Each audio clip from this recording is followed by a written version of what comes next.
let's talk about words that end with a long E sound. This is often a word that ends in Y, like flashy. We hear a long E, and we write this as A-E. So you would write flash, and then a second stroke of A-E. This is also true if you have a consonant with the Y sound. So if you were writing lovely, you would write love, and then a second stroke of L-A-E.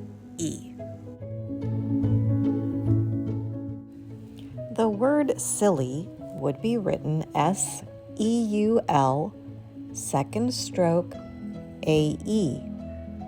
The word Disney would be written T-K-E-U-Z,